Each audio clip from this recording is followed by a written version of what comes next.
Ine ndine Bon Kalindo, the DC, Presidenti wanthu osauka woyamba kuno ku Malawi, amene wazunzidwa ndi boma kwa nthawi yayitali, koma sindimachita relent, amene ndakumana ndi mavuto ochuluka chifukwa cha boma la Chakwera ndi Tonse Alliance, koma sindimabwerera mbuyo. Simunaonepo inu munthu akutenga miyala ndi kumaponya mtengo wa minga, mtengo umene mulibemo zipaso.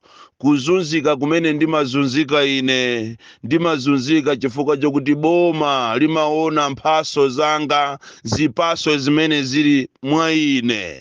Palibe mtsogoleri amene anagulapo usogoleri. Asogoleri amene amagula usogoleri amalephera monga mmene likulepherera boma ili. Usogoleri timachita kubadwa nawo.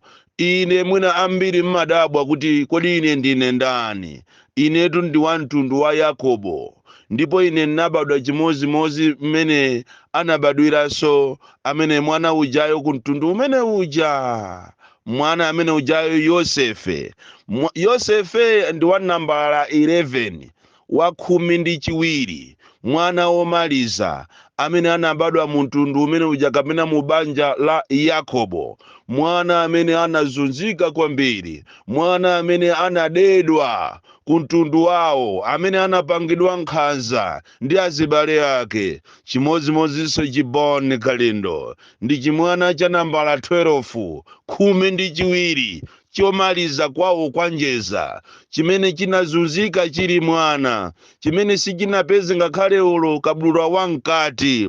Ndimavutika kwambiri kuzafika siku la lero ine ndimazitenga kukhala Yosefe, mwana wa Yakobo, ndipo ndili ndi mphaso imene ndimadziwa kuti imene inachokera kwa Mulungu. Nyenyezi ili pamphumi panga, ndipo sindingazapanga mantha konse. Ndizapitirira kuwayimirira Malawi, ndizapitirira kuyima pa chilungamo, ndipo olo miyala itabwera motani sindingagwedezeke, chifukwa ndimadziwa kunena kuti mazunzo amenewa, mapulani amene akukonza abomawa ndi mapulani akundiopa, chifukwa mwa ine muli mphaso, mwa ine muli usogoleri osakhala wogula koma obadwa nawo. Ndipo izi sindinayambero kwa amene akundiziwa ine, akuwuzani kuti chimene chija chidayamba usogoleri kapena chidayamba activism chili chimwana chaching'ono, chili pa Sunday school, chili ku primary, chili ku secondary. Ndi chimwana chokuti chinali chofuntha kwambiri, chikayima pa chilungamo chimayima pa chilungamo. Pitani mukafunse mabungwe ngati a Project Hope kumulanje, akuwuzani kuti chimene mukuputacho simungachikwanise. Ndi chimwana cholimba mtima kwambiri. Even olo mutanditengera makhoti 7 pa wiki kumalo wa makhoti 8 pa wiki, 10 pa wiki, siningagwedezeke. Ndipo simuzamva kuti ati chatengedwa chapita ku polisi ndi chadwala BP. Ndi chimwana cholimba mtima kwambiri. Boma lina lililonse kapena ziko lina lililonse kuti liyende bwino limayenera kuti likhale ndi economy yokongola. Ngati economy muziko si kuyenda bwino, muziwe kuti palibe chimeneso chingayende. Boma limenelo kapena ziko limenelo silingatukuke. Ndipo ena mwa anthu amene amapanga drive economy ndi anthu a business. Ngati kuziko limenelo business si kuyendako bwino, tikatitu business tikunena kuchokera kwa mavenda. Mavenda ndikumakwera ndikumafika kwa anthu amene akupanga business zikulu. Ngakhale kuti kuno ku Malawi timamutenga venda ngati munthu wopanda ntchito, koma mupite maiko ngati ku China mukamve kuti kodi tikati venda ndi ndani. Akamanena kuti tiyeni kumavenda mmakapezako chani. Osakhala zimene zikuchitika kuno ku Malawi chifukwa cha usogoleri olephera. Venda amatengedwa munthu osaziwika, munthu osafunika. sakufunika, koma venda maiko ena ndi amene amachita drive economy. In short tinene kuti venda kapena mabizinesi ndi amene amapangisa kuti economy ya ziko ikhale very very strong. Ndichodabwisa kwambiri kuti kuno ku Malawi a business akukhala mu environment yovutika kwambiri. A business kuti akagule zinthu zawo kunja kapena atenge zinthu apitise kunja pamakhala matatalazi. And yet inuyo andale kapena inu asogolere mumaziwa bwinobwino kunena kuti venda ndi anthu ena a business ngati azimayi opita kunja okatenga zinthu zawo kumabweresaso m'Malawi amapangisa kuti economy ya ziko ikhale bwino. Chifukwa zinthu zimene amatenga kunja zija kuzibweresa muno m'Malawi zimakhala kuti akulipiraso ngakhale msonkho, akulipiraso ngakhale Malawi Bureau of Standards. Ndalama zimeneje zimapangisa kuti ziko kamena account number 1 ikhale yofufuma. Koma kuno ku Malawi chimene timaziwa ife ndi nkhanza, kuwapanga anthu a business nkhanza, kuwapanga anthu mavenda kumathamangisa daily muziko lonena kuti muli mavuto kale. Anthu enawo amadalira kugulisa mbatata, kugulisa kaunjika, kugulisa nsapato zawo kuti mwina adyese mabanja awo, atumizirana ku sukulu, akadwala malinga ndi mankhwala amene mulibe muzipatala apite paka private kena kake athe kumanga kanyumba kawo. Kuma in Malawi it is a different business, it is a different environment where vendors are the most ill-treated people in Malawi. Ndamva chisoni chachikulu kuona kuti MRA imene ikuchitidwa lidi ndi anthu ophunzira kwambiri, ma ministers ophunzira akupitirizabe kuzunza anthu amene ali a business. Ndamva chisoni kwambiri kunena kuti MRA akuti achita introduce program yofuna kuthana ndi onse amene amazemba pa border. Apanga introduce system yonena kuti munthu akamachoka kunja ati asanalipire katundu wache akuyenera kuti agule kaye mastika. Mastika ngati lili botolo adinde amate pa botolo, stika ina iliyonse ayimate pa botolo. Ngati ali makatoni mkatimo ngati muli ka blanket lina liliyonse limatidwe stika. Imene iyi mukhoza kuiona kuti ndi program yabwino itakhala kuti ili ndi akuichita implement kapena ayika ndondomeko yoyenera. Chifukwa cholinga cha programu iyi akunena kuti akufuna athane ndi anthu amene samalowa pa boda, anthu amene amazembesa katundu wawo ndikumpitisa kunja kwa boda ndikuthawisa katundu yokuti MRA isatolere ndalama. Chifukwa ndalama imene imatolera MRA ndiyofunikira kwambiri kuziko. Koma kuno ku Malawi china chilichonse chinalowa katangale. Kuno ku Malawi china chilichonse anthu anachitenga kuti apindule nacho. Taona ni programu ngati imeneyi ngumpanga munthu kuti azipita pa boda. Chifukwa cha ndiye kuti katundu wina aliyense amene alibe mastika ndiye kuti amene wa MRA ali ndi ufulu womulanda, kusonyeza kuti munthu yo sanazere pa boda. Koma chomvesa chisoni chonena kuti azimayi ena amene akupita ma business yawo ku Tanzania, Zimbabwe, Zambia, South Africa akafika pa boda malo mokuti bomalo kapena MRA atenge mastika awo amatire anthu aja as identification yonena kuti anthu awa azera pa boda, ndipo alipira duty. Akalipiraso duty apite ku Malawi Bureau of Standards akalipire, akualipirisaso mastika aja. Kodi ino anthu aboma kapena andale mitu yani imayenda bwino? Munthu wabwera kuchokera kunja ndipo wabweresa katundu kusonyeza kuti iye ni munthu wachilungamo. Anthu amene okha azimayi okha anyamata onde achilungamo asakufuna kuchita invade the border. Akufuna kunena kuti anthu katundu wawo amulipire pa boda. Ndiye mukwauzaso kunena kuti mwene amuguleso stika. Mitu yani ikuyenda bwino? Kuwatola anthu a Malawi chani.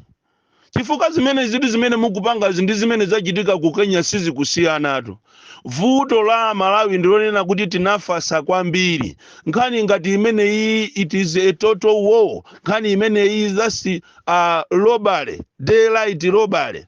Chifukwa aboma akufuna ndiye kuti achite suffocate ma business yanu. Tangoganizani munthu mwina watenga mabotolo 2000 ndiye ukalipire botolo lina lililonse 15 kwacha 15 kwacha 15 kwacha 15 kwacha. Ndi ndalama zingati zimenezo. Ndiye utenge ndalama zimenezo uphatikizepo so duty. Ukachoka pamenepo upiteso akakulipiriseso wa Malawi Bureau of Standards. Ndiye kuti business ziyenda. Ndiye mukuyembekeza kuti munthu amene ngati watenga juice azikamugulisa botolo limodzi 1000. That is killing my business anthu. Ndi chifukwa chake economy ya ziko lino sikuyenda. Ine ndikanakupemphani inu mavenda komanso inu anthu a business osiyana-siyana tikanakhala ndi meeting. Tipange zimene anapanga mavenda aku Lilongwe, mavenda aku Blantyre, tiende Ndawala tipite ku MRA chifukwa kumeneko ndikutibera. Kutibera kweni zuwa liling'o, zuwa likumenya. Kumeneko ndikuwabera Amalawi, kuwatola Amalawi. Sizoona inu wa MRA mukabwezi pano mukumapereka mastika amene wawa ulere kuwatsokoza anthu okuti azera pa boda. Sipano mukutenga so mastika aja ndikumagulisa so anthu. That is bullshit. That is total robbery. That is not kuchita appreciate effort imene yapanga munthu wachilungamo. Chifukwa inu munaeni akuachita reward anthuwo muli ndi ndalama zambiri ndipo mmachita deposit ndalama m'manyuzi timaziziwa ndalama zimene mmachita deposit ndikumanena kuti mwapanga ma profit. Inu zoona mungatenge mastika so muzikagulisa anthu. Kodi kuba kwa ku Malawi kuno kuzatha liti? Asogoleri mbava inuyo muzaziwa liti how to lead people. Muzakhala liti ndi mpata wapasa anthu akhali ndi moyo ochita opuma mpweya wina. This is completely nonsense, completely out of order. Ndiye ndikufuna ndikuuzeni inu a president achakwera komanso inu a MRA komanso inu a minister of finance kunena kuti kumene mukupanga ndikuwabera anthu ndipo this is not allowed in a democratic country. Chifukwa inu simungapange mastika ndiye muzikagulisa so anthu mastikawo malo mokuti muachite reward. Pamene poti kunena pano pamene inu mukumuchita punish munthu uyuyu amene mukumugulisa mastika wina wazemba kale ndi katundu wacha kwagulisa. Ndiye kuti anthu akamazemba pa boda muachita blame. Chifukwa apatu ndiye kuti mukuchita encourage kuti anthu azizemba boda. You can't be making a person wa business amene waononga ndalama zache akalipire zinthu zitatu. Akalipire duty, akalipire Malawi Bureau of Standards, akalipire so mastika. Ikumene koloko ndikuwatola anthu. Amalawi tisapuse teni tipangeza ku Kenya sopano misonkho ina isiku yenera kuti ibwere muno Malawi ndikuchita suffocate business. Komanso sindikuonapo chanzeru kuti inuyo mene akuyendera Malawi unoyo ndiye muzika alanda mavenda zinthu zawo. Kuma alanda mavenda zinthu zawo ku Lilongwe, ku Mzuzu, ku Blantyre, ku Zomba. Anti zinthu zonse mukalanda mmapita ndikumakagawana. Tikudziwa ifeyo kuti mmakagawana zinthu zimenezi. Ineyo siningalolere ngati president wa anthu osauka ndizikaona anthu akuvutika muno Malawi.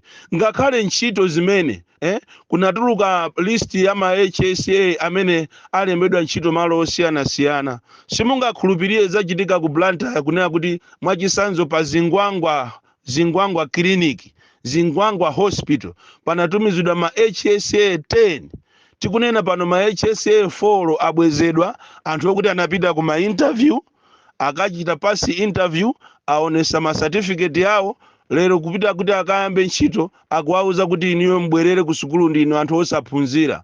Kuyifufuza nkhaniyo wina wajapo 500,000 pera munthu. Kuyifufuza nkhaniyo anthu amene alembedwa ndi IMCP azibale yawo. Kodi Malawi azapuma liti?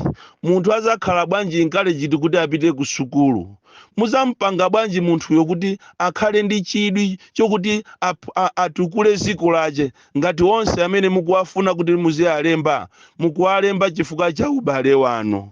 Zisankho zikubwera izizi ndofunika tisamale, ndofunika kusamalira anthu awawa sakuyenera kutiso apitirire kulamula zikoli chifukwa anthu awa chimene abwerera ndi kuba basi sanabwere kuti azalamule ziko. Amalawi nthawi yokuti tizuke ndi inoyo, osamapusa mu ziko lathu, osamakhala kumasekerera zinthu kumaonerera anthu akukoka malegeni. Ena anaonerera akukoka malegeni lero lizidavuta. Osamalola zinthu mu democracy ndikumalola zinthu ndikumaonongeka. Ine ngati zimenezo siningalole. Ndi chifukwa chake ndikunena kuti inu a opposition tazukani, anzanuwa akukutakatani, padakali panopa akupanga mapulani okuti azabere zisankho kuzera kuchanzika. Tateni tigwirizane kunena kuti aliyense amene ali Malawi, as long as ndi Malawi komanso ali ndi identification ngati kalata ya kwa mfumu, ameneyo akuyenera azavote. Tikukupasani nthawi inuyo azipani komanso a Malawi Law Society, mwinkhani imeneyi muitenge seriously. Ngati simuitenga seriously, ife amabungwe tipita ku khoti tikasume kunena kuti umeneko ndikuwaphera anthu awo, anthu ufulu wawo kuti asavote. Palibepo ziko ngakhale ku America amanena kuti ukavote chifukwa chakuti uli ndi chanzika. Oi, ndi ufulu wa munthu kuvota as long as we Malawian. Kumuchita identify munthu ukoza kumuchita identify kuzera kwa mfumu, kuzera ku card yake ya kuchipatala, birth certificate. Osakhala kuti ati muziyanamiza anthu kuti mukuyenera kuti mulembe mukhale ndi chanzika. Chanzika chonso madera ena ngati kumulanje machisanzo panjeza palibe walembesa 1 week yonse 2 weeks yonse. Madera ena ngati kuthulo, madera ena ngati kuchirazulu, mangochi, onse Eastern Region, Southern Region, palibe Northern Region, palibe amene walembesa akungopanga mafilimu. Izizi mukazilekerera muzalira, muzang'wempha, muzatuluka mamina. Ndikunena kuti inu a opposition mwafasa mofoira kwambiri. A opposition kaya munachita kulozedwa anthu inu, kaya mmaopa kumangidwa, kaya usogoleri wanu is so questionable. Ndiye mukapanga masewera tipita ifeyo ku court, ndipo zimene zisitilekerera iya. Bon Kalinda, the DC, mwana wopya kwambiri.